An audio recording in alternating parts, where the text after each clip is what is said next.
Welcome back to another episode of Saturday Huddle. We are back with one of our off-season topics. Today, I am with Mike, who is one of the co-hosts of the We Live for Saturday podcast. How are you doing today, Mike? I'm doing awesome, Emily. It's always good to talk ball. We are under 100 days I from know. week one. Because I don't count week zero. Week zero is still the summer. Okay? Yeah. Week zero, you're going to find me on a lake. I'm not, as much as I love college football, and I do desperately, I love summer too. Do You you? know? You're a big summer fan. Yeah, I'm a big lake person. When it's lake season, That I sounds don't want there to be football. So all this talk in the off season about moving the season back into the summer, I'm like, no. No, it's hot enough. I don't want to be right. sweating in a football stadium when it's 90 degrees. That's not where I Right. want to be. Yeah. I mean, football's meant for fall and like cooler Yes. weather. So it Yes. absolutely should not be moved to be even closer to summer. Like we Yeah. need to let summer wind down as much as possible before we get to football season. But that's really cool. I imagine you live by like Great Lakes, I imagine. Oh yeah, lots of If I lakes. remember I live correctly. in Minnesota. I'm Yeah. in I'm in Minneapolis here, so there are lakes everywhere. That's great. I love that you embrace summer like that, which is awesome. But yes, I totally am with you. It should not start sooner, but we are under 100 days Under before a college hundred football is days. back, which is crazy to think about. I feel like this off season has gone by really quickly in particular and in comparison to previous ones. But that could just be me. It's has flown by. No, I feel like it goes faster every single year. Yeah. Yeah. And it's funny because I used to be like, oh, I miss football, but I kind of never really do anymore because by the time I start missing football, it's time for football. Yeah. Yeah, it's right there, right around the corner. Yeah. You and John do an amazing job on the We Live for Saturday podcast. Can you tell folks a little bit about that? Yeah, it's a little ironic given today's subject matter, but John Right. and I do a podcast called We Live for Saturday. So check us out on YouTube. We're on all or Apple, Spotify, wherever you get your podcasts. But especially on YouTube, check us out, subscribe there. That really helps us out. We are covering the whole Big Ten, all 18 teams, not just the helmet schools. And Yeah. that's what makes us different than other podcasts. You know, other podcasts and your corporate media is going to talk about the same six Big Ten teams all the time. Yep. And we are going to talk about all the Big Ten teams because everyone has a fan base that's really big. These are all giant land grant universities, except for Northwestern. But the Yeah. rest of them are, and thus have giant fan bases. And so Yes. we want to serve everybody because we think that in the college football media ecosystem, the top teams suck up so much of the oxygen that there's just not much left for everybody else. I mean, very well put. This is partly why I really wanted to have you on today because I think you are going to bring great perspective to today's topic, which is which programs have the most main character energy? And I actually feel like this has come up unintentionally in previous conversations you and I have had on Mm-hmm. podcasts and maybe even just like in general. But I think this is definitely main character energy is definitely something that exists in college football, probably all sports, but we definitely see it on like the online discourse. We definitely see it with mainstream media in terms of which programs are consistently highlighted. And that definitely trickles down to like fan bases that think that they're the golden child or like what you said, they're like one of the top six teams in their conference.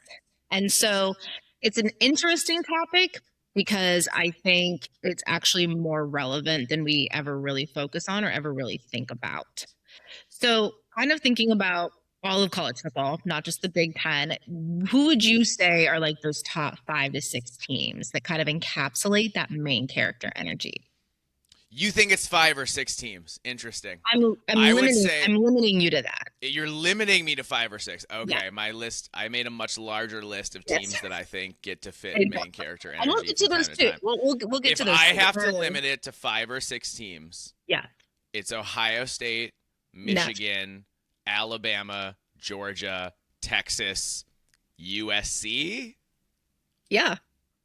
I I think would that's a say I would say that's the list of teams that consistently get the spotlight all the time, no matter what it looks like on the field.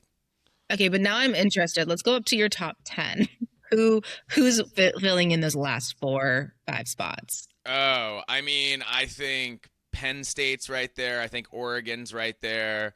I think LSU is right there. Oklahoma, Miami, Clemson, Florida State. Like, I think all those teams are kind of contending for contending to be in that mix all the time. Yeah, absolutely. I would say that's a pretty fair group, especially in terms of what we see consistently talked about. So, something that you mentioned was the constant media attention. How do you think, like, from a communication standpoint, and like all of those things being consistently, like, all of those headlines being consistently recycled or regurgitated or consistently talked about, how do you think it begins to paint a narrative of this particular group of teams becoming or having that main character energy? I mean, it's a combination of, if you're talking about just that, like the really short list, it's a combination of winning enough on the field to be consistently relevant and having a large enough fan base and media ecosystem that people care. Yeah. So, like, one of the reasons why Oregon isn't in the main group is because you have a big fan base. You have a fan base that's grown over the last 20, 25 years in a major way. You are one of the top recruiting teams in college football. But Oregon's doesn't have as many fans as Ohio State or Michigan or Right. Alabama, right? Yeah. Like, you have a lot of fans, don't get me wrong, but it's not quite the same thing. And I think that's because for them it's been generations and generations of being in the center of, Yeah. the media sphere. When you talk about college football, it all kind of the arms race in college football all started to escalate in the 1970s. And I feel like the teams that have the biggest, as you call it, main character energy are the teams that have had the most success on the field from that Yeah. time until now, and the teams that have the biggest fan support from that time until now. And that those things to some extent dovetail together, but they aren't totally they are somewhat independent as well. Like, one team that I think has main character energy, even though they never win ever, is Nebraska. And I'm being a little harsh, Cornhusker fans. You've won but it's been a while, right? Like, they haven't had a, they haven't gone win 8 games in 12 years. Like, 8+ games hasn't Yeah. happened, Yeah. but they have a giant fan base. They do. And they have a huge media ecosystem, and they have 80 million podcasters. And in Lincoln and Omaha, the papers don't have any pro teams to talk about. Right. So they talk about the Cornhuskers. So the Yeah. Cornhuskers are kind of the pretender in the main character energy sphere, in that they're always there. They're always being talked about because the media is like, look at all those fans. We can get clicks if we talk about Nebraska. Yeah. So it feeds in, like, the more fans you have, the more the media caters to you. And the more you win, to some extent, the more fans you have. But that runs up against limitations, based on what school it is and what the history is and all that kind of stuff. Yeah, absolutely. And I think it's really interesting since college football is like so story driven. Like, we love the headlines. People love to have like the same consistent debates, ranking the same things, all of this stuff. We kind of see these patterns emerge at different times of years, at different times of year and season. However, I think it's really interesting when we take what is happening in college football and how it contributes to kind of that ecosystem like you were talking about, and kind of just like that media sphere in general. So, like, was LSU on your list? Yes. So you kind of take a look at how much more media attention they've received this off season, well, basically since the end of last season, with all of the Lane Kiffin stuff, right? So it's like that's only made their fan base talk more, and it has taken up more media time, more time on social media timelines, like all of this like overconsumption of information, and media is basically saying the same type of stuff. But it's kind of interesting how year by year there's like these different stories that only elevate how much attention a program is getting even more. So it's like the same thing happened when Lincoln Riley left Oklahoma for USC. like USC was on your list of having like that main character energy. I absolutely agree with you on that one. Mm. And kind of that entire off season and that coaching transition is we heard about this transition of Lincoln Riley to Southern California and do what college football fans do by making all these expect or setting expectations and making all of these predictions about his success or lack of success there. Yeah, I mean, I need to do a little victory lap here, Emily, because John and I were skeptical on Lincoln Riley from the beginning. Do it. Take your moment. I mean, Because here's absolutely. the thing about the Big Ten, and you've learned this already. Oregon, Oregon's won at a high level. If you can't and won't run the ball, you're not going to win. Right. You're not going to win because like it's too easy for these defensive linemen in the Big Ten who are and outside linebackers and safeties who are total athletic freaks. Like if they know you're throwing the ball all the time, they're Yeah. going to kill your quarterback. They're going to kill him. So if you won't run the ball, it's not going to go great. And Lincoln has learned that the hard way. Yeah. And he's lost a lot of games. And they did a little better last year, right? They got to 9-3, which is more what you expect from Right. USC, closer to what you expect them to do, given the resources they have, given the way they recruit, the amount of money they have, and all that kind of stuff.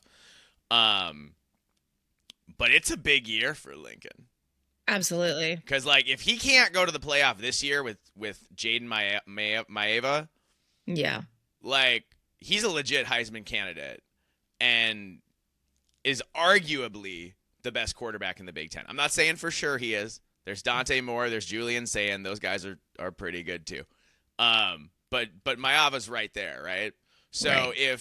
if USC can't make the playoff this year, I think in service of being the main character of the story, they're gonna part ways with Lincoln Riley and find somebody who they think will make them more relevant. So I think Lincoln Riley's whole future, like he's either gonna be a really successful college coach going forward, or he's gonna be like an offensive coordinator for somebody.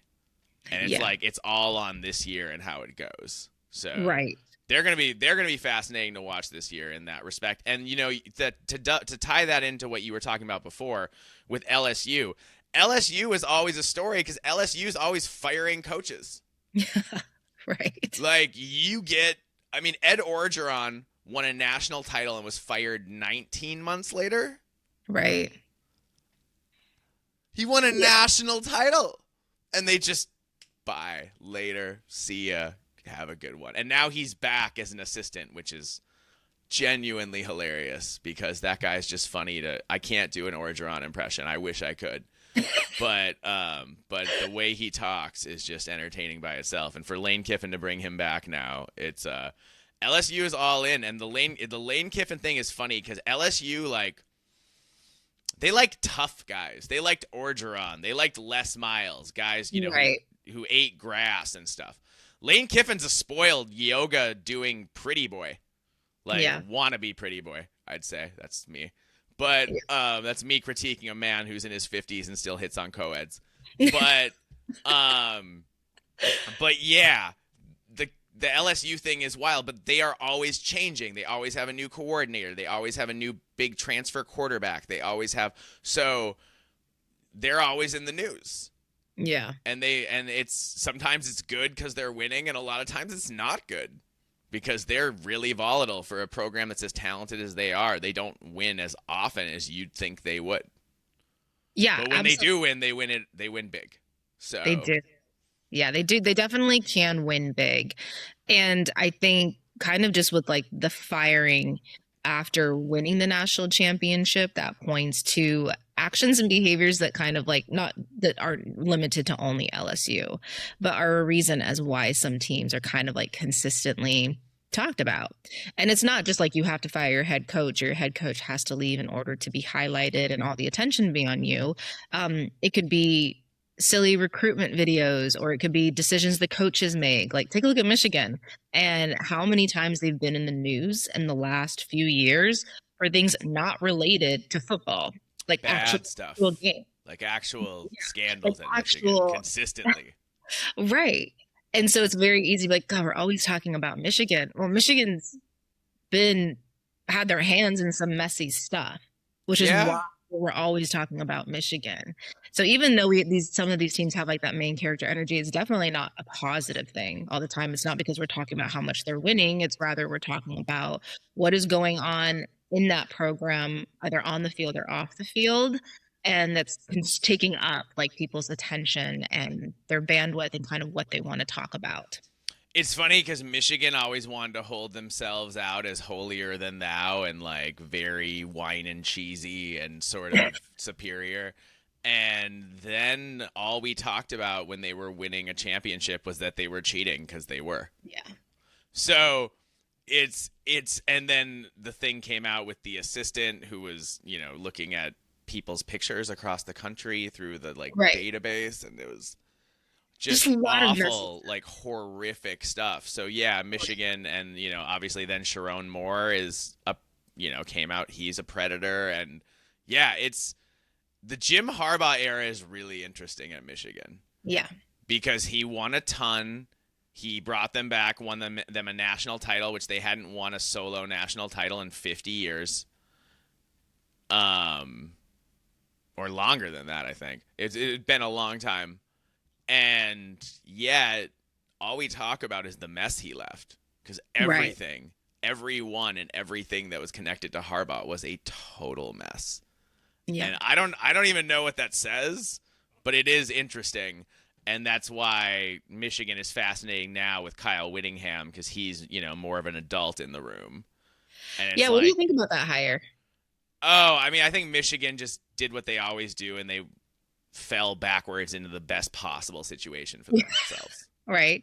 I really don't know if there could have been a better outcome for them at where they were when everybody was trying to find a new head coach, or at least so many teams were trying to find a new head coach, and they were like late to that search that I really didn't know who they were going to end up with, but they found themselves in a really good situation with a Yeah, I really mean, Kyle Whittingham runs the ball. He beats you up. He plays great defense, and he's good with dual threat quarterbacks. yeah. Okay, well, here we are in Ann Arbor with all that stuff. So, yeah, I hate it as someone who wants the jug back, and we got screwed the last time we played for the jug. We won't even go into that, but there was an onside kick that they called us offsides, and then later the Big Ten apologized and admitted we weren't offsides, but it was too late then Yeah. because we recovered that kick and they took it away from us, and then we lost the game. That was the last time we played Michigan. That was 2024. So we get them at our place this year. I want the jug back, but am I optimistic now that Kyle Whittingham's there? Not as. I was more optimistic when I thought we were going to play against Sharon Moore. I was like, oh, yeah, bring on Sharon. But now it's Kyle Whittingham. Now I think it's going to be a little tougher. And obviously, his coordinators are really good. He basically stole all the best coaches from Utah and BYU. Yeah. Which is kind of funny. Yeah, it's definitely, I like what you said about him basically being like the adult in the room. Like in a previous conversation that I was having with somebody, they were talking about how he's a little boring, and that's actually probably a really good thing for Michigan. Yes. No, Michigan needs boring. Yeah, Michigan could Michigan use needs some boring. it would be very It's helpful. been a total mess there for a really long time. They need it. They need it to be milk toast. I think what somebody said, Kyle Whittingham follows 5 women on Instagram, and they're all members of his family. Yes, I did see that. Yeah, so That's what they need. That's what they need. Yeah, Whittingham. He looks like the guy who's chasing, benching more at the gym rather than chasing like vices. Yeah. So Absolutely. I think that's good. That's good when you have that in a head coach. You need someone who's a little even keel. Yeah, I think Michigan's gonna be terrifying now. I hate it. I hate it. Yeah. I would have picked anyone else for them to hire, honestly. Like just about anybody else. It'll also be interesting, like, to see the continued development of Bryce Underwood under Kyle Whittingham. Yeah, I mean that's the whole thing, right? Yeah. Like, because Bryce quietly was not that good last year. Right. I mean, if you were taking a Big Ten true freshman quarterback from last year, I would have probably picked, and you had to draft them this year for like fantasy purposes, I would take Malik Washington from Maryland. Right. because I know that he can do it. I don't know for sure that Bryce can do it. Maybe he can. Maybe he can. He's going to be amazing. But I don't know for sure. And I Tommy Carr, his backup, played really well in the spring game. CJ Carr's little brother played really well in Michigan's spring game. So they're not saying there's a quarterback controversy. I'm not saying there's a quarterback controversy. But if they get whipped by Oklahoma Yeah. and then say maybe lose the jug to Minnesota, if a couple things happen early in the year, I could see there being a quick hook and ending up with a different quarterback. So I Yeah. think Bryce has to not just like they don't just have to win. Bryce has to play well. Right. They've got so much money invested in him, and I don't think they're going to bring him back for a third year if he's not significantly better this year. Yeah, it's definitely interesting. I imagine he'll make the leap, but I definitely think he's under probably some of the most pressure in the country to make Oh that yeah. developmental leap to prove that he can lead that team. And Michigan has a tricky schedule. Yeah. Like there's a lot of hard on that schedule. So they got to be ready. It's going to be it's I think we're going to know in that Oklahoma game. I think we're going to know Right. right away cuz that's a Brent Venables defense. Can he handle it at this point? Is he ready? Do they have receivers other than, Marsh? Like, do they have anybody else who can do anything? That's all we're gonna find all that out. But they probably will. Kyle Whittingham is. I mean, he was winning what at Utah, like 10, 11 games every year, Yeah, he did very well. at Utah, Right. which is not like that's a hard place. It's not the easiest place to win. Although No. Utah does have a weird amount of high school talent for the size of state it is. Like they punch Right. above their weight, which is why BYU and Utah are always, as good as they are. Yeah, absolutely. So, kind of thinking about these teams on your list that always dominate the conversation, I want to get your perspective because I imagine this was a lot of motivation behind you starting the podcast that you do with John. Why? What is the downfall, or what are we missing by having the same programs always dominate the conversation in college football?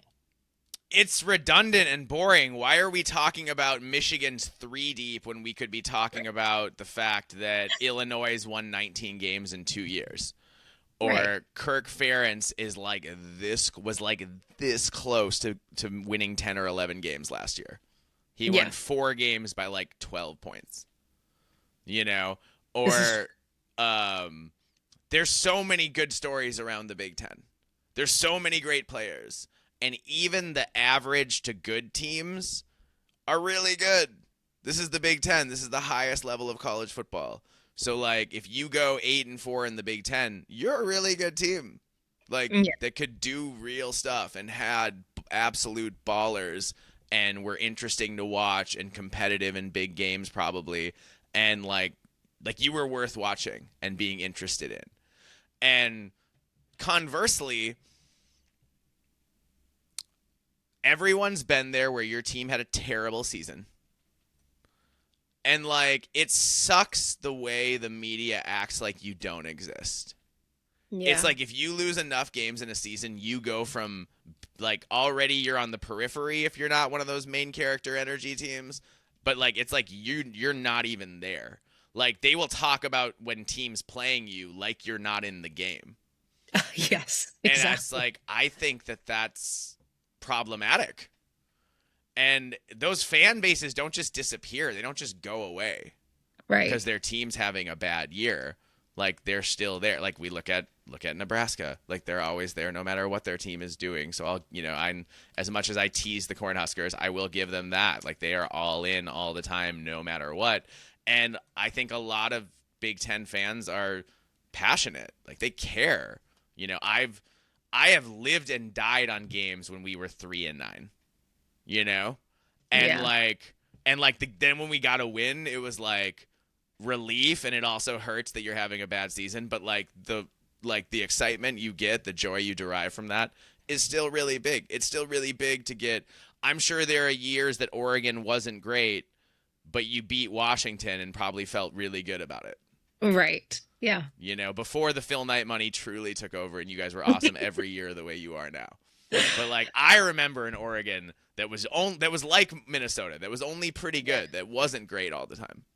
Right. You know, in that wasn't that long ago. That was like 20, 25 years ago.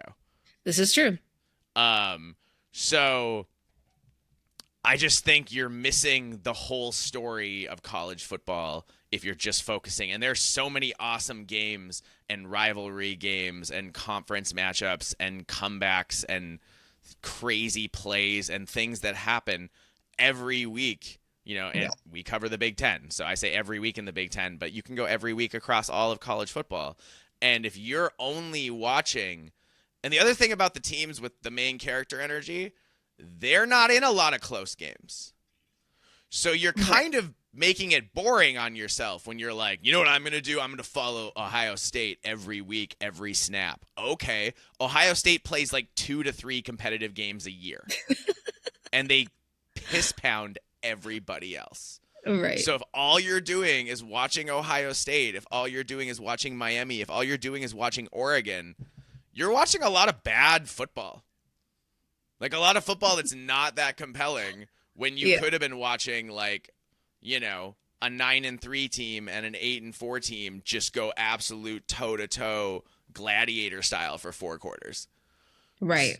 And it's like there's no respect to that. It used to be that if you made a decent bowl game, if you won 9 or 10 games, made a good bowl game, people were like, "Oh, good job, well done." Like that's a serious team. And now it's like if you don't make the playoff, people don't care. Yeah. And I think that's a loss for the sport. I think that's a loss, and I think the media is missing the whole point. They're missing the whole point by just talking about that, and they're chasing clicks, but like they're alienating so many fans when you never talk about anything else. Like, okay, I listened to Yogi Roth and Todd Blackledge talk. They were like the podcast said it was, I was like, oh, 90, awesome, 87 minutes, and they said they went to every Big Ten practice.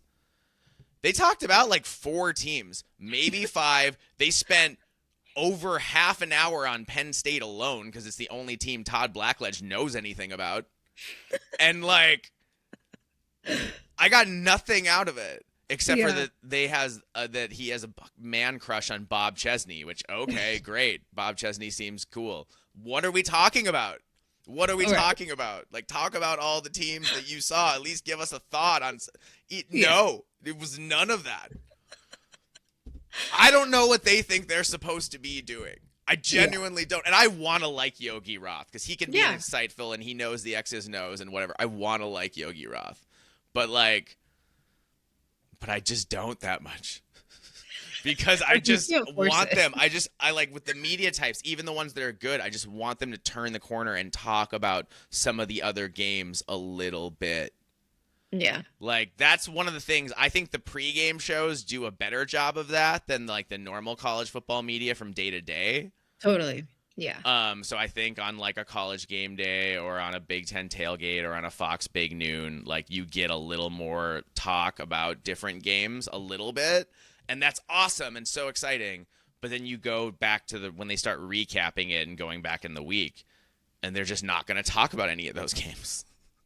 Yeah. I mean, that's a really good point because you think about it, a few years ago, Indiana was probably outside of those conversations that were being had about all these big programs. Emily, from 2009 to 2023, Indiana won 35% of their games. Not their conference games. 35% of their total games. Right. So we just didn't talk about Indiana football. And then look at how much it took up last season, and not even like at the beginning of the season, no offense to them, like really that mid-season point where you had to talk about them. There was no ignoring them. Yeah, there's no denying it when you're winning at that level. Exactly. But it's kind of interesting how quickly that changed. Like just 2-3 years of like Indiana putting their football program together and winning a national championship, when some of these programs that you mentioned being like these main character, having this main character energy, have never won a national championship. Yeah.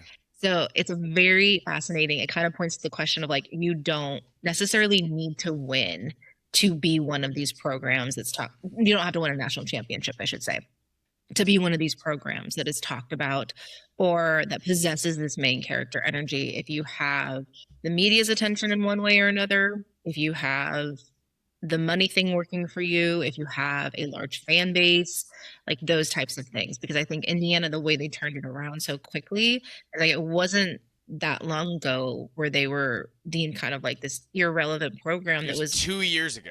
talked about. It was 2 years ago. Yep. And now they're on top of the world. And it was, it's funny. I know some Indiana fans really well who are like have had season tickets for 30, 40 years, right? Yeah. I know a family. And and they still can't really believe it. Like they sat through so much bad football and now they're just awesome. But even now, Emily, I would argue that the media isn't talking about Indiana as much as they talk about Ohio State or Right. Oregon or Alabama or LSU. Like they're not, even though they Yeah. won the national title. Yeah. They're not like they don't feel like they're a permanent, they don't have a permanent spot. No, And they like, don't get a permanent spot because the truth is sports writers are simpletons and they mostly look at recruiting rankings. yeah. And if you are consistently towards the top of the recruiting rankings, they're like, oh, you probably have a big enough fan base and a lot of money behind you, and you're worth talking about. And Right. if you're in Indiana, as great as they were, they didn't have all the top rated players. They just, figured out that Fernando Mendoza was better than everybody else in the sport Yeah. before anyone else did, other than I guess Cal, where he came from.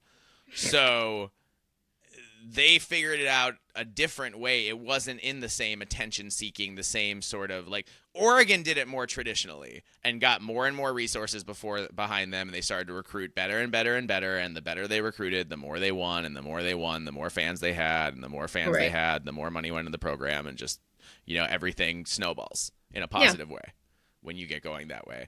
And so Oregon now is at the center of you can't talk about the top contending teams in college football without talking about the Ducks. Like you can't. But people still will without talking about Indiana, Yeah. which they just won a national title. They whipped Oregon twice last year. Right. Like that feels almost disrespectful, but I do think it's a function of the fact that Indiana has a lot of fans, but like does the media know you have a lot of fans or not? Right. And it's like I think that knowledge takes a while to catch up and to realize, and for them to realize, oh, we can actually get clicks talking about teams that aren't just the top couple teams all the time. Yeah. Absolutely. And you've definitely emphasized like the importance of like a fan base, like the Cornhuskers having a large fan base despite Yes. them kind of struggling for a while now in Long regards to time. wins. A long time. Yeah, exactly.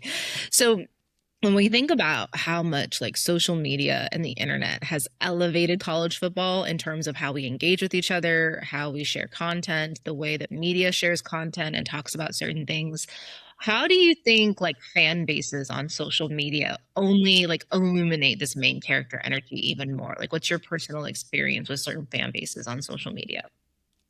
Um, how do I put this diplomatically? You know what? It's funny for me, Emily, Yeah. is like I look at the fans. Let's take the Buckeyes. I think they're the best example in the Big Okay. Ten, anyway. Or Alabama. That's a good example too. Their fans aren't ever happy. Right. It doesn't matter how much they won by. It doesn't matter how highly they're ranked. Like they can win by 4 touchdowns and they're going to be like, "Oh, our right tackle's terrible. We're never going to win the national championship." Yeah. It's September. What are you talking about? Like that will figure itself out down the road. Like enjoy the moment, have a good time. And they kind of don't. And I don't understand that. Because Yeah. like for me, and maybe it's just because I'm a Gopher fan, like if I know going into every year I'm gonna win 10 plus games, I'd be really happy about it. I'd Right. be like, cool, we must be pretty good. And then I'd watch our team with a bunch of future draft picks flying around making plays and be like, yeah, that's pretty cool. But Buckeyes fans aren't like that. They get No. upset about like any perceived weakness on their team, and I'm just exhausted with and Alabama fans too. They're like, "Oh, well, we're not going to win the Natties." Blah, blah, blah. I was like, "You went to the playoff and won a game." Like Ohio State, was this close to winning a Big 10 title again. And it's like it was a total failure. Like the Yeah. whole season was not worth it. Like they traveled that road for nothing, and that's just weird. It's weird to me, and I Perhaps don't that's something understand. that So comes that's with my winning more than one national championship. Is that something that comes with winning multiple national championships? yeah, I think so. And Yeah. but it's just like it's joyless. It's Yeah. joyless, and I Right. just like I don't see where like the fun they're getting out of it. Like when Michigan rode to the national championship, Indiana rode to the national championship, it was like everybody was so happy. Yeah. Even with the cheating, the Michigan fans were like, "We don't care. We're the best. Look at us." And like, yeah, they were, and I'm on record saying even without the cheating, I think Michigan wins the national title in 2023. I do. Ohio State won the national title, and everyone was just like, "But you still didn't beat Michigan." Exactly. I was just about to say that. Like when you talk about the 2024 national championship, it basically goes hand in hand with the fact that they didn't beat Michigan that year. Like they're And the it's like, same who cares? You won a national title. right. Like I think I would give up losing to my rival in one football season if it meant that that very same football season Oregon won a national championship. Yeah, I mean, Emily, the best football season in my Gopher lifetime, we went 11-2, and we lost to both our rivals, Yeah. and that's the best season I've had in my life, and it was still tainted that way. And Right. but like it doesn't make me love that season that much less. Right. It was still an amazing ride, and we were ranked 8th in the country and undefeated, and all that kind of stuff. Um, Ended up ranked 10th, beat a really good SEC team at the end of the year. Did all the fun. Checked all the boxes like that of like a great season. Like that was truly awesome. But I'm not like dying because we like. Yes, in the moment I did feel like I was dying when we dropped a fourth Of down course. pass and lost to Yeah. Iowa because that would have put us in the Rose Bowl. But like in retrospect, still an Right. awesome time, still a great season. I enjoyed it the whole ride, Yeah. And I get these fan bases, the Alabamas, the Ohio States, the Georgias, like it just doesn't feel like there's any joy in it. And Yeah. I just think that's such a sad thing in college football. And people will give me a hard time. They'll be like, I remember people were giving me a hard time because I was celebrating after we won the bowl game last year. They're like, you beat New Mexico and you could have lost. And I was like, we won a football game and we went 5-4 in the Big Ten. And I'm gonna enjoy. We may have only gone 8-5, but I'm gonna enjoy all 8 of those wins. I'm gonna Yeah. enjoy them. We only get 13 games a year on average. Like I'm gonna have a good time when we win, and Yeah. I'm not sorry. I'm not sorry about it. Right. Like I'm gonna sing the rouser. I'm gonna fist pump. I'm gonna get jacked because otherwise, what are we doing this for? Yeah. Yeah, the different perspectives are definitely interesting. And the entitlement that comes when a team has a certain history, I think contributes to how fans measure success in modern day college football.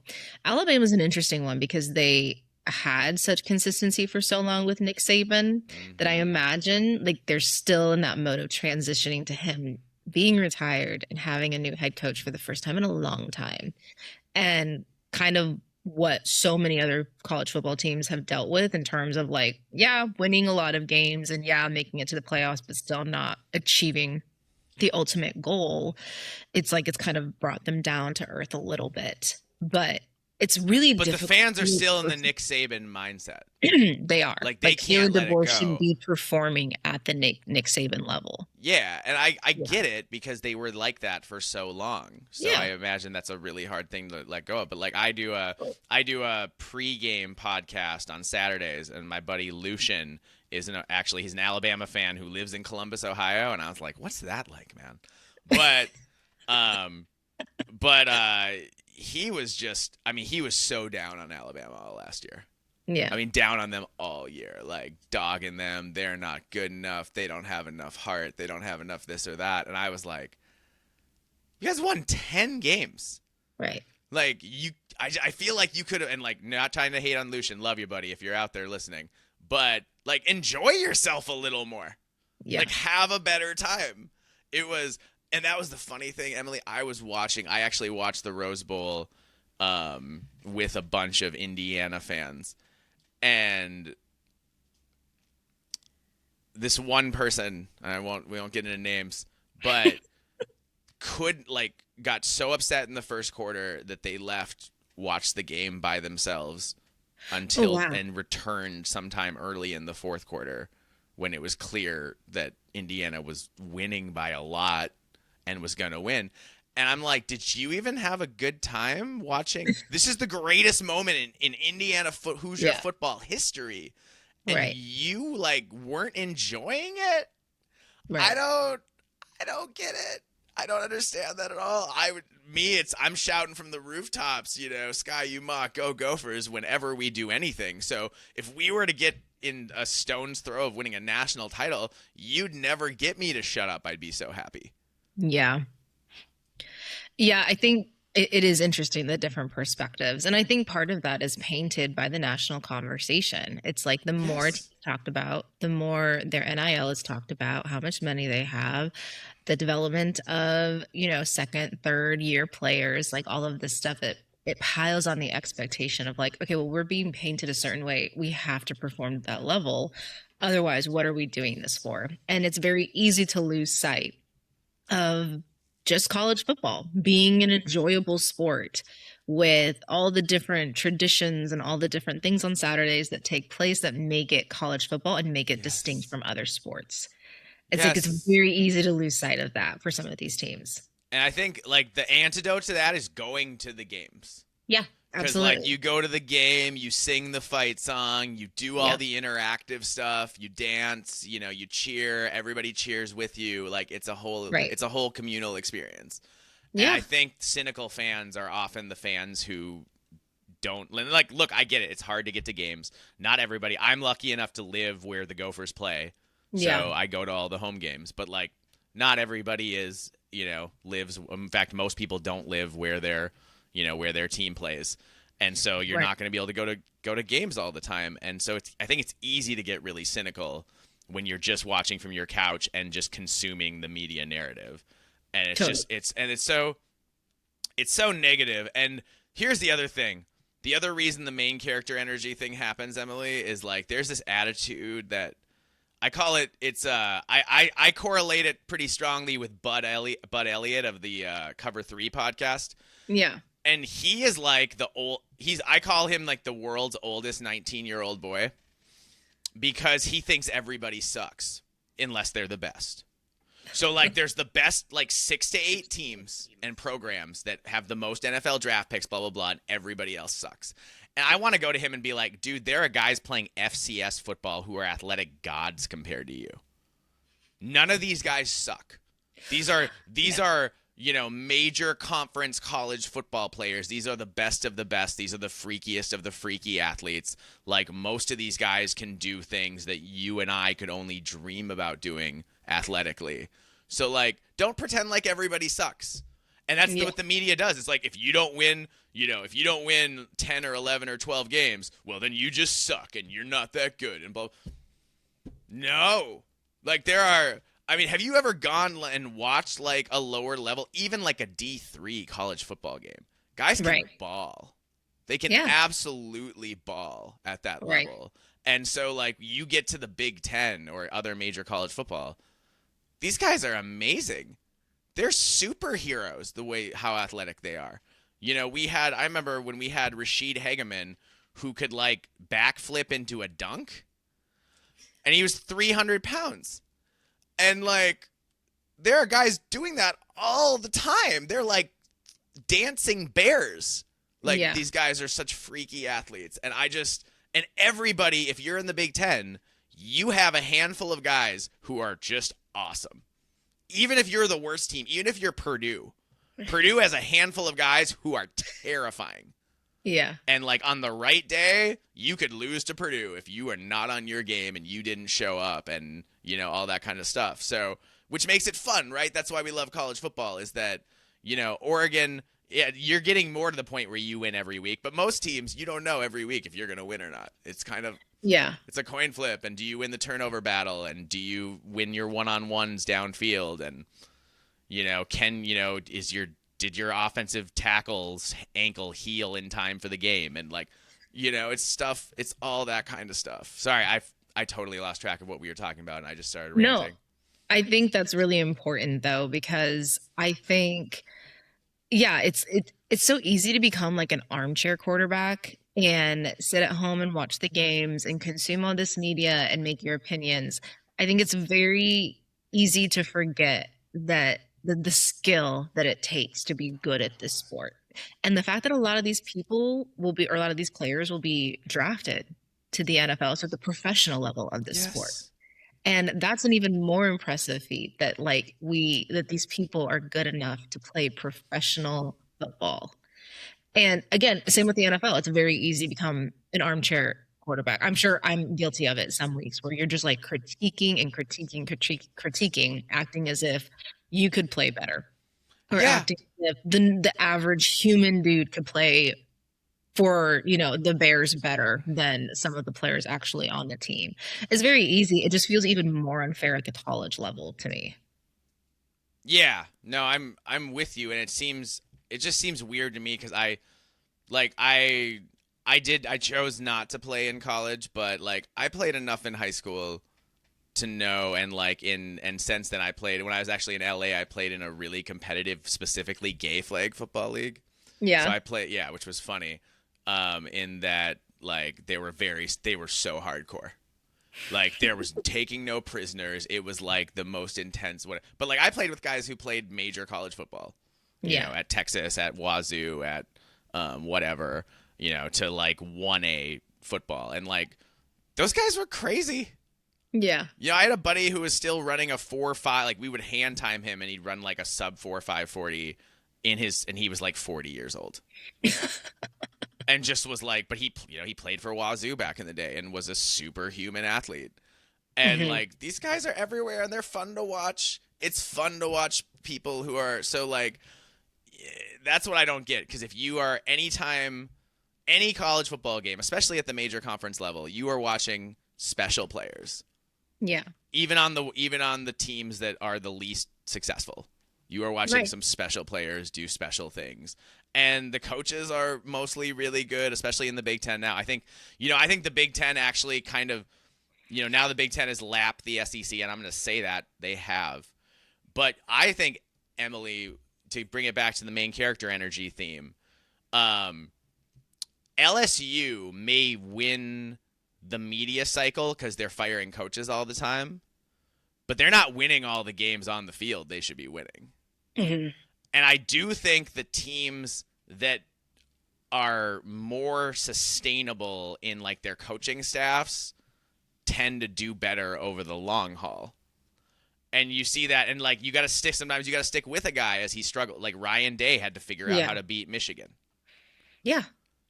But like he has, and they stuck with him because he showed flashes of being an amazing coach. And I think too many times these main character energy schools are giving a guy like 2 years, maybe 3, and then kicking him to the curb, even though that's a really successful coach. Like you could have knocked me over with a feather when Penn State fired James Franklin. I think we talked about that because that wasn't too long after Yeah. Oregon went to Penn Yes. State and beat them. And I was like, yes, as catastrophic as that whole year was, and it was bad, but like everything he'd accomplished there, and they were just like, no, midseason, we're done. Forget it. And maybe Yeah. that works out for Penn State. Maybe it does. Maybe. But like, I tend to think like a bird in the hand is worth two in the bush. And if you've already got a really good coach, like but at the same time, they got Matt Campbell. And Matt Right. Campbell's amazing. And now, so main character energy, Matt Campbell went for Iowa State, which is always little brother media wise. Even in the state of Iowa, Iowa State is little brother, Yeah. And so he goes from that. I mean, it used to be a joke that every player we offered ever already had an Iowa State offer because Matt Campbell had such a hard time recruiting that he Yeah. just offer everybody and hope that somebody was interested. But he's an amazing coach and he made those guys into absolute ballers and now he gets to go to Penn State and it's fascinating to see cuz usually guys who do well, when they move up to a bigger, not a bigger stage, but a place with more pressure, I guess. Yeah. Usually that goes pretty well, but not always. Right. So it's the Big Ten is really, and just around the country, there's a lot of new coaches. Oh, And I'm absolutely. really fascinated to see how that goes because I don't think you have a long leash anymore. I think schools have shown, I mean, that they're going to give you 2 or 3 years and that's it. That's it. Sparty was ready to fire Jonathan Smith after like a year, and he held on for another couple, but they were Yeah. ready to fire him after like a year. Yeah. And it's like if your stuff doesn't immediately bear fruit now, teams move on, and I don't think that's the smartest.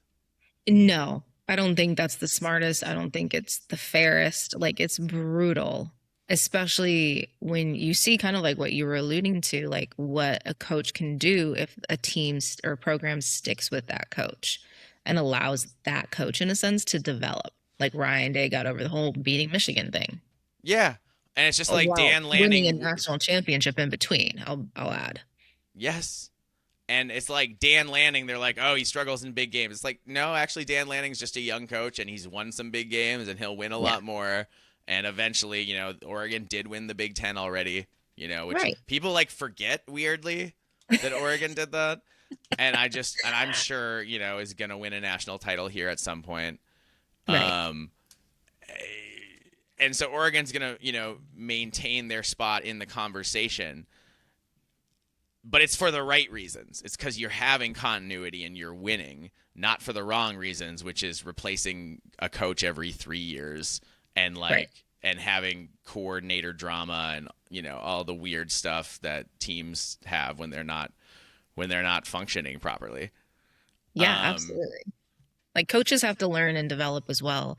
I think yes, it's with the exception of like a few situations, like Lane Kiffin going into LSU, there's just expectations already. He's been doing this for a while. He's not a super young coach, not that he's one of the oldest either, but that his experience and his background on top of how much money LSU has thrown at this entire situation, so on much. top of the firings previously, on top of just LSU being like the status of a program that it is, I think the expectations are high for Lane to get it together quickly. Like he doesn't have a lot of time to do this. No, he has 2 years to Yeah. make the final four of the playoff, or they're gonna fire him. Right. Yeah. Like, I I don't think agree. he has to win the SEC because I don't think people care as much about that anymore. I don't I think so think either. I think the goal now is to make it to. We can't call it the Final Four because that's what basketball calls it. But we got to figure out something to call the different rounds of the playoff at some point. I don't know Yeah. what we're gonna call it, but the last four, like he's got to make it. I think he's got 2 years to make it. I think Steve Sarkisian at Texas has one more year, and that's it. Yeah, that's a high pressure situation as well. And At he Texas. hasn't, and he's gotten there, but he hasn't gotten over the hump. They Right. peaked. They got to the semifinal game a couple of years ago against Washington and got shelled by Michael Penix. Right. And I think Sark is on a legit hot seat. So like Lincoln Riley's, he's got to make not just the playoff, but he's got to go deep in the playoff. I think got to be Final Four. Lincoln Riley's gotta make the playoff at least, or else I think USC is gonna move on. And I guess that's part of why we talk about these programs is because they don't have patience. Yeah. Like, who never, and it kills me to praise them, but we never talk about Iowa because Kirk Ferentz has been there since 1999. This is true. Yeah, exactly. But like every year, Iowa is like is really good and is in danger of making a playoff run. Like they're always Yeah. right there if the ball bounces their way, if they can get even mediocre quarterback play. Like Yeah. then if the ball bounces their way, they're going to take advantage. They're going to win. And like I feel like Iowa does not get the credit it deserves. I mean, they've won 10 games 3 times in the last decade. They've absolutely owned their rivalry games against Minnesota and Wisconsin and Nebraska. Iowa doesn't lose those games hardly ever now. It's Kirk Ferentz has done big things, but we're never going to talk about Iowa like they're the main character. And it's Yeah. because I do think in this day and age, it used to be recruiting rankings are a proxy, and they still are. And if you don't consistently recruit in the top 15, people act like you suck. Yeah, this is The true. regular media, like Minnesota has, like under PJ Fleck, has kind of recruited like a little better and a little better. I think some of that's PJ Fleck being really good, and some of that the Big Ten is becoming more desirable place to be for Yeah. recruits. So that's helping all the teams in the Big Ten recruit a little better. Obviously, the money doesn't, the money breakdown doesn't hurt either. So Right. it, so you have that, and I just think there are so many teams that are so close to breaking through, and that's why the main character energy is interesting because what are your thoughts on the 24 team playoff idea? I'm not a fan of this at all. I've talked Okay. about this a lot recently, I feel like too. I don't like the jump from 12 to 24. Yeah. That's dramatic and unnecessary, I feel like. Well, yeah, there's no way you have 24 teams who have a chance at winning a national title. Exactly. Like There's like what are we doing 6 here? teams every year. There's like 6 to Exactly. 8 teams every year that have a legitimate chance to win a national And title, 8 and would that's have it. been fine in my opinion when An we 18 expanded. playoff. Yeah. Yeah. I can see where you would feel that way. Um I the point though is that I think the college football media, it's funny cuz like they all hate the idea of 24, and I think it's just cuz they don't want to have to cover more teams. Yeah, right. They don't want to have, Yeah, I like, get Tony that. Petitti of the Big Ten came out and said, hey, if we had a 24 team playoff, suddenly Iowa, Minnesota is a really important game. And I was Right. like, ooh, you're right, aren't you? Well, it's true. But, And with the 24 team playoff, we're naturally going to hear about teams we otherwise wouldn't. So I do understand that. yeah, but a game like Michigan and Ohio State is probably just for seeding. Yeah. You know what I mean? Like it's not going to Exactly. be a do or die in or out kind of game. So you're No. changing which games. So the media, maybe this is what it takes to get teams that are not the main character a little more main character energy, is Yeah. having those be the games that actually matter. Now, I'm not saying I'm sold on the 2014 playoff. I have really mixed feelings Okay. because like on the one hand, I like bowl season, and I think Yeah. anything you do to add to the playoff is taking away from bowl season and the matchups you get there, and you can get really good Exactly. matchups in bowl season. Like, how fun was it to watch Iowa and Vandy play in a bowl game last year? Right. Like, Exactly. it wasn't for a playoff bid or anything, but like that was a really interesting, intriguing matchup of 2 really good teams, and that was fun to do. And oh God, why am I praising Iowa so much? I hate myself for doing that. I need to stop. I need to stop doing that right now. But yeah, other games are going to be more important. And how will the media deal with that? Will they continue to just talk about the teams at the top, or will they have to do more research into teams that are, in the top quarter of the sport, but not the top 5 to 10% of the sport? Exactly. Yeah, that is actually an interesting perspective to it. Like who dominates conversations might be a little more balanced and might look a little different, especially when, games we otherwise wouldn't necessarily pay attention or the media wouldn't pay attention to suddenly become the important games Yeah. instead of bigger games or historically bigger games like I almost said Washington, Michigan and Ohio State. Right. Yeah. No, and yeah, I'm super curious to see where they go with it, because at first I was like, no, 12 is the perfect number, 16 is tops. Yeah. But I don't like that Vandy went 10-2 and missed the playoff. Yeah. Like, to me, if you go 10-2 in the Big Ten or the SEC, you should make the playoff. Period. Like Right. that's how I feel about it. So I guess 16 might be the sweet spot. But I think about the 2014 playoff, Emily, and in 2019, we would have hosted a playoff game if there was a 2014 playoff. Right. And see, I see how that's beneficial to the sport as a whole.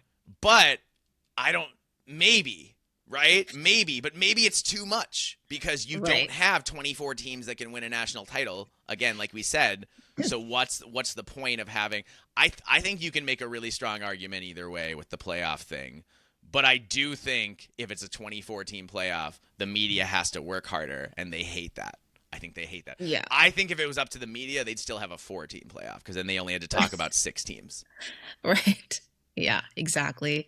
I get that. I do not think there are continuously year after year 24 teams capable of winning a national championship. So basically, it's very easy to just view this as just like it's a money thing, like it's a revenue thing because people are Oh going to yeah. take over these games naturally and of course. Um no offense. I even think with last year, the way Indiana was playing, it was pretty clear early on who was going to do well in the playoffs and make it to the national championship from Indiana standpoint, I should say. Like that was just pretty clear to I me. mean, when Like, they went into Otson and you only scored 13 points because you had a pick six for a touchdown. So right, they went into Otson and basically beat you 30-13. right. And I was like, oh, what? I did Yeah. not expect that when that happened.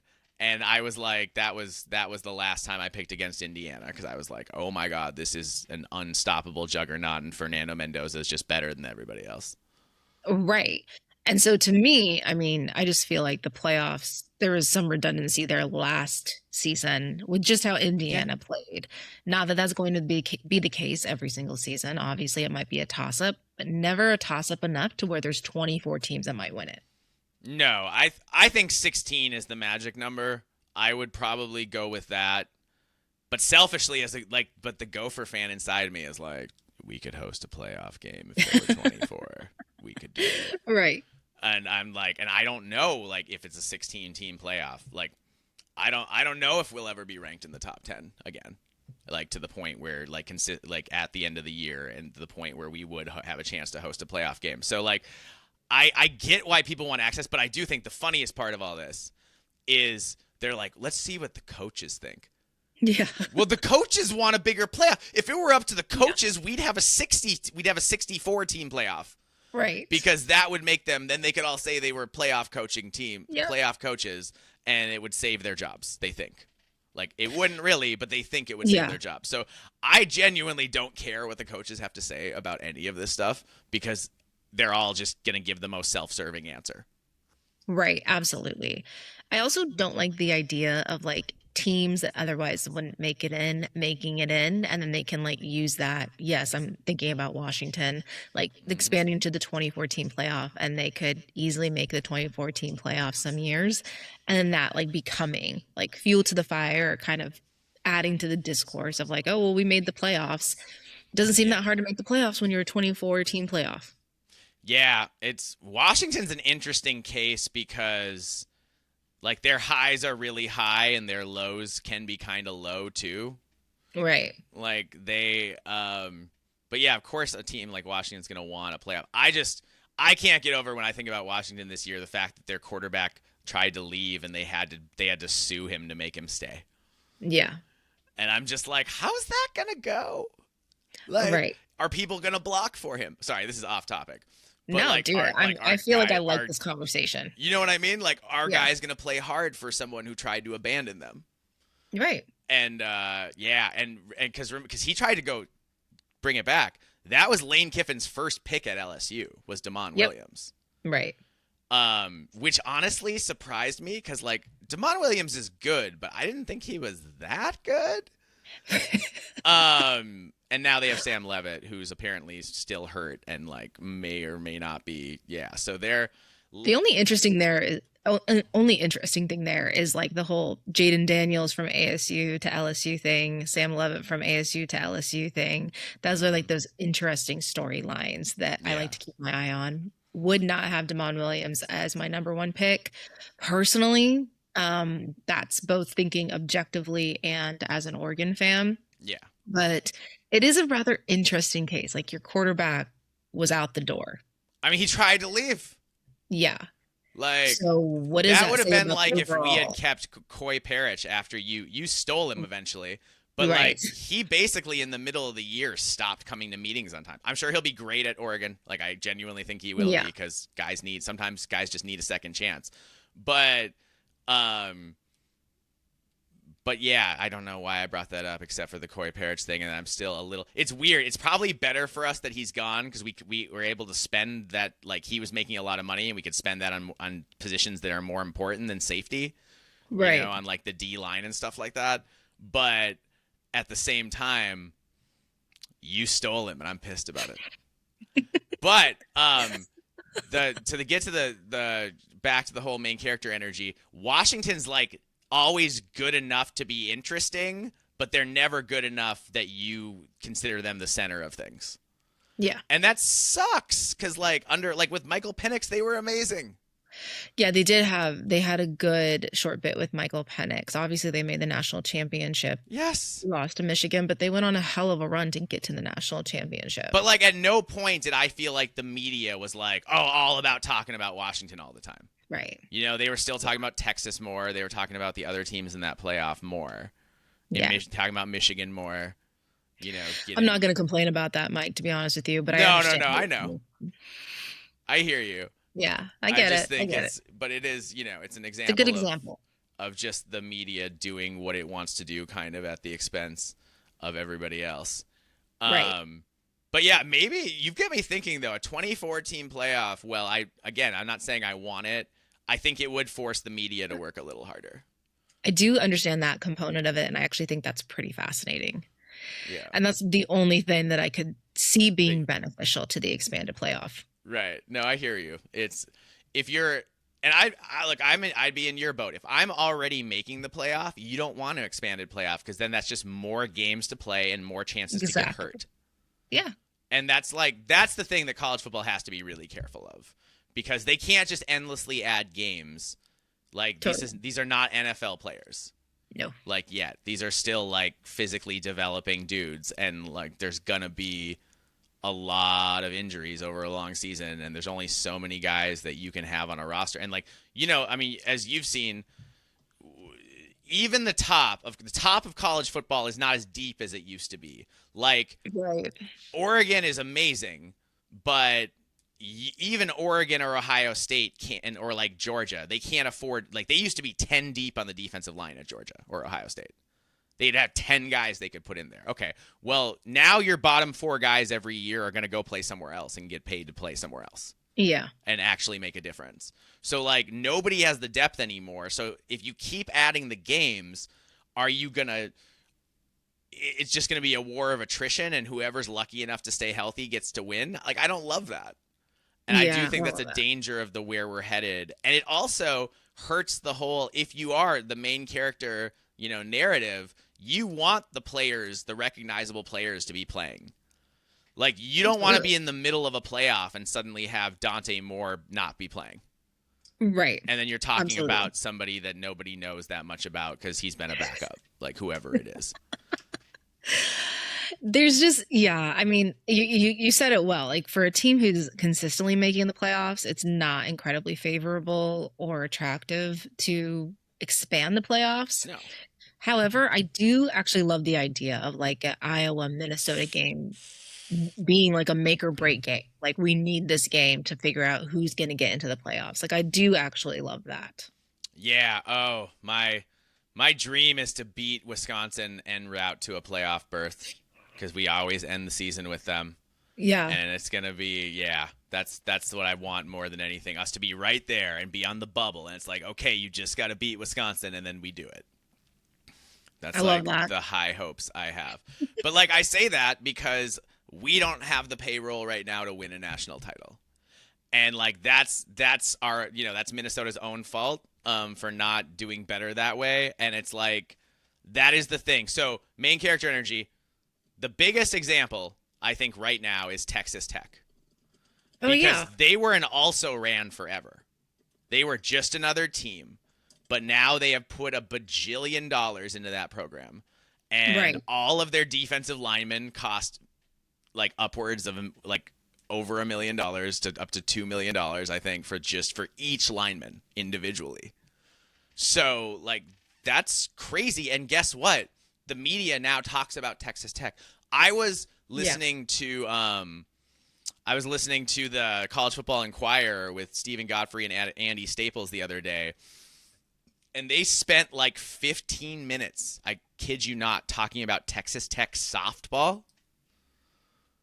And it's Wait, real. Texas Tech softball? Yes, in relation to them being so good at football, that they're also really good at softball. And apparently there was like an altercation between like a parents at like some softball game, and like they were going all in on it. And I'm just thinking, man, Texas Tech used to not get any media attention at all, and now you're talking about Texas Tech all the time Yeah. because they're spending the money and they're being Right. loud about doing it. Right. And so it really is college football. Like, as much as I love it and it's the greatest sport in the world, it's gotten to a point where, like, can you find a billionaire who's bored Yeah. Right. and Exactly. get them invested? And like, that's the path. And it's Yeah. like, I wish it wasn't like that, but it has made it much more wide open than it ever was before. When only, before NIL, when, some teams were cheating and other teams weren't, well, the teams that weren't cheating were in trouble. Yeah. Exactly. And now we can all pay. And so I just want to see the players are more spread out now. I just want to see the media coverage more spread out now. Yeah, that's a really good way of articulating it and a really fair point. It's like the media coverage now has to catch up to how college football has evolved in regard to people spending money and potentially the playoffs being expanded and teams and games meaning more than they previously and historically have. Yeah. Yeah, and I don't know, it's a really exciting time. It's funny. I hear a lot of people, how do you feel about, now I'm going to be the interviewer for a second. How do you feel about where college football is at? Because I know a lot of people, like, it's like trendy to say that college football is in a bad place, but I kind of think the product on the field is better than ever because we have parity and because everyone can pay Yeah. for players now. And so you Yeah, I just will agree have, with that. I will definitely agree with that. I mean, obviously in a perfect world, how college football was minus the cheating was would have been great, right? Like minus the imbalance of resources and well, and the not paying the players. That is yeah, kind yeah, of a the not problem. paying the players part. Right, right, exactly. But now the players can be paid, and that's more of an open and public conversation. Yeah. And I think that totally makes college football interesting. I don't love how money driven it is, not the paying the players part, but like the media and like the games and the networks and all of that. That gets a little exhaustive and like boring to kind Yeah. of talk about and continuously think that that's like the trajectory that the sport is on. But in terms of like the actual game and teams coming together and programs being developed, I think it's fine. I think it's great. Yeah, it's just I feel like the product is so good and there's so many good players everywhere. But I agree with you. Like, I don't love, they got to fix it so, a Darian Mensah can't tell Duke he's coming back and then on the very last day be like, just kidding, going to Miami. Yeah, And now Duke just doesn't have a exactly. quarterback this year. Exactly. And and it's not even Duke's fault. Like, Right. they offered him the money. He said he was coming back. They thought it was, and now they just don't have a quarterback. And, it's probably going to be a tough season for them because of that. And like, I would like, I want to see the players have collective bargaining and be able to, making a little more money, a bigger percentage going to the players, kind of more like what the pro sports have. And Totally. I think then we would have different teams take on the main character energy more. Yeah. Now that it's a little more open, I think we'll continue to see teams, become more like, become more prominent. I don't know. I just think it's a really exciting. I think it's a really exciting time we're in, and as frustrated as I get by the media, the more I think about it is whether it's 16 or 24, they're going to have to talk about more teams. They're going to have to. Yeah. Like, they're not going to have a choice. So that's a good thing for the sport because Absolutely. it's weird when your team doesn't get the amount of coverage it should get.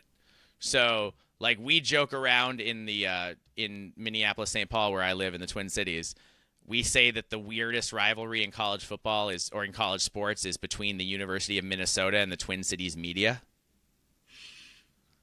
because they hate us for some reason. And like it's super weird. As popular as the Gophers are, they just don't get the same kind of coverage that that other schools get that have a media that's, and it's kind of the same problem Washington has being in Seattle, Yeah. and the kind of problem USC and UCLA have, like USC. So here's the difference. You want to talk about main character? You know what the difference between USC and Nebraska is, Emily? What? USC they get hype nationally all the time, right? Yes. But the LA media doesn't really care. Not really. They care about the Lakers and the Dodgers, right? Yeah. That's what they care about in LA. Nebraska, they care about everything. They care about, that's because that's what they have. So the local media cares, the fans all care, the whatever. And like and USC fans can be pretty wishy-washy, a lot of them. I've seen some hardcore ones on Twitter, don't get me wrong, but a lot of them are like, if we're not ranked in the top 10 in the country, I don't care. Yeah. And I used to live in LA and go to games when they weren't ranked in the top in the country, and people didn't care that much. Yeah. It was a whole thing. So that's the thing to me is, can USC ever be good enough again that the city of LA cares the way the city cared when Pete Carroll was the coach? Yeah, that's tough. I mean, I think a lot of them thought Lincoln Riley would be the one to get them back to that level, and he just hasn't. I don't think he has the personality for it. I think in LA, I mean, there was 2-3 weeks last season where I had convinced myself Lincoln Riley was going to the NFL. I was just thinking, and it was just like I brought myself to this conclusion where it was like, oh, maybe next year. Because he's boring. If it's not this year, maybe next year. He's boring. Yeah. He's not a compelling guy to, like, he's a very good coach. He's not a super compelling guy to listen to talk. And I think when you're talking about the limited college ecosystem there is, you need guys who are compelling, or women, whatever. You need coaches that people want to listen to talk, so that your program gets a little more attention. Your whatever. Like, Mike Leach never coached anywhere that was, I mean, I know Texas Tech now has money, but they didn't have money when he was coaching there. He never coached anywhere that had a ton of media attention, but he created the media attention. Yeah, exactly. He got people interested and got that going his direction because he was such a compelling, individual. And I do think in this day and age that's more important than ever. And I'm interested to see Dan Lanning take the next step and not just be the guy who looks like he's kind of coked out because he's so focused, but be a guy who opens up a little more with his actual personality. Yeah, I hear you. Yeah, absolutely. And I think that's what you're fighting for. Like, and if you're not at Ohio State, Texas, Michigan, Alabama, Georgia, like, you're fighting for attention. Everybody else is fighting for attention. And I think that when you make coaching hires now, you kind of have to think about that a little bit. You kind of have to think about the character they're going to be. Yeah, exactly. And how is that going to play? And are people going to be interested in their press conferences enough to, bump them over this other coach who's also doing a press conference at the same time? Exactly. All important stuff for sure. But this has been so great. Thank you so much, Mike. I've had so much fun talking to you, as always. Please tell people where they can find you. Yes, my podcast covers the Big Ten. It is called We Live for Saturday. You can find it on YouTube or anywhere you get your podcast. But yeah, please subscribe. We're going to start doing team previews soon. We got to talk about playoff stuff because that's what we have. So we're going to do an episode about that, I think, tomorrow. And that'll be coming out. So look for that at We Live for Saturday. And then, subscribe. We'll preview all 18 Big Ten teams, as we always do, before each season. And those will start right away in June here. And then, then it's going to be, that's the thing, Emily, when you do previews, football comes so soon. Because, it's because 18 is a lot of teams. Exactly. I was going to say, when you're doing 18, you're basically it's more than one a week to the season. Yeah, more than one a week. So it's, wild. It runs you right up to the season, but we are there. We are in the pre-football summer, sweet spot. Awesome. Well, thank you so much, Mike. I really appreciate it. Yeah, thanks, Emily.